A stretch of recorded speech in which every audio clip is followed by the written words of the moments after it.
All right, today's topic is a little difficult, guys.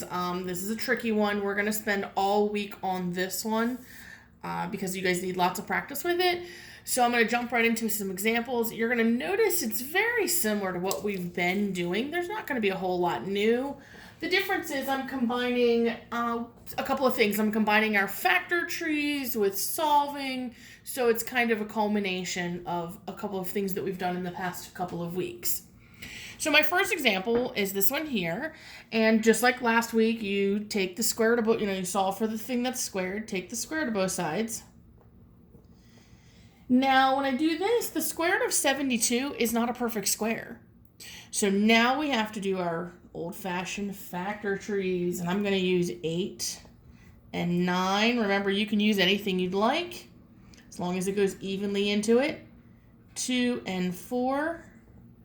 2 and 2, 3 and 3. And then I'm going to make my list of 1, 2, 3 2s, and 1, 2, 3 3s. So when I do the factor tree, I get my pairs here. Pair of 2s and a pair of 3s, multiply 1 from each. 1 from each. So that would make this a 6. Square root of 2. The 6 goes on the outside. The square root of 2 goes on the inside. Now, when you are solving, you still have to put that whole plus or minus in the front, just like we did before. Do not forget the plus or minus. I can't stress that enough. So now we're looking at x plus 8 equals plus or minus 6 root 2. Because we haven't actually solved for x yet. All we did was factor tree. So you see why this section is going to take us a while.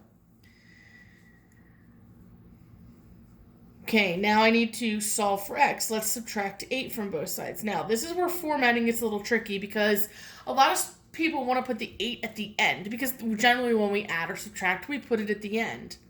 However, when you're doing radicals, anytime you have a constant, meaning the thing that doesn't have a radical, you always put that in the front. So you're actually going to write this negative 8 plus or minus 6 square root of 2. That is your final answer. So you see why this is going to take us the whole week. These answers are super ugly. But unfortunately, not all math is super pretty. So go ahead and jot down the next one. And I'm going to make this 4 separate videos. So write that one down. Give it a try. See if you can do it. And then join me in the next video and I'll go through the whole thing. So give it a shot and then go to the next video to figure out if you did it right.